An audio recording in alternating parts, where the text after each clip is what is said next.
എടാ നീ എന്താടാ ഞാൻ ഫോൺ വിളിച്ചെടുക്കാത്തത്? നീ എൻ്റെ ഈ മെസ്സേജെങ്കിലും ഒന്ന് കേൾക്ക്. എൻ്റെ ജീവിതം മൊത്തത്തിൽ കൈവിട്ടു പോയ അവസ്ഥയിലാണ്.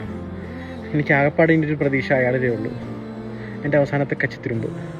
ഞാൻ എന്തായാലും അവിടെ കാണാൻ വേണ്ടി പോവുക. ഓക്കേടാ. പറയൂ വത്സ, എന്താണ് നിന്നെ അലട്ടുന്ന പ്രശ്നം? എൻ്റെ പൊന്നളിയാ, സോറി മന്ത്രവാദി, എന്നെ രക്ഷിക്കണം. എൻ്റെ കാര്യം വലിയ കഷ്ടത്തിലാണ്.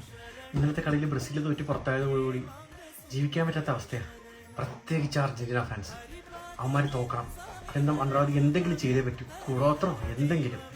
നാളെ തോൽക്കണം അവന്മാർ. എടാ സാമദ്രോഹി, ഞാനിവിടെ 2 ചെറിയ പൂജയും ചെയ്ത് 2 ചുട്ട കോഴിയൊക്കെ പറപ്പിച്ച് ജീവിക്കുന്നുണ്ട്. ഇതിനെക്കൊട്ടൊന്നും പിടിക്കുന്നില്ലടാ. മന്ത്രവാദി ചെയ്യാണ്ട് അങ്ങനെ ടോക്ക്. കാനയിലെ ആ പാവം പിടിച്ച മനുഷ്യൻ അർജന്റീന തോക്കുമെന്ന് പ്രവചിച്ച് കഷ്ടകാലത്തിന് അവന്മാര് ജയിക്കുകയും ചെയ്തു. അത് കഴിഞ്ഞ് നടന്ന പുകില വല്ലതും നിനക്ക് ഓർമ്മയുണ്ടോ? കഴിഞ്ഞ ആഴ്ച ലോൺ എടുത്ത് തുടങ്ങിയ സ്റ്റാർട്ടപ്പ് ബിസിനസ് ആയത്. അത് നിനക്ക് ഈ ആഴ്ച തന്നെ പൊട്ടിക്കണോടാ. ശിഷ്യ, ചവിട്ടി പുറത്താക്കി വേട്ടാവളിയനെ.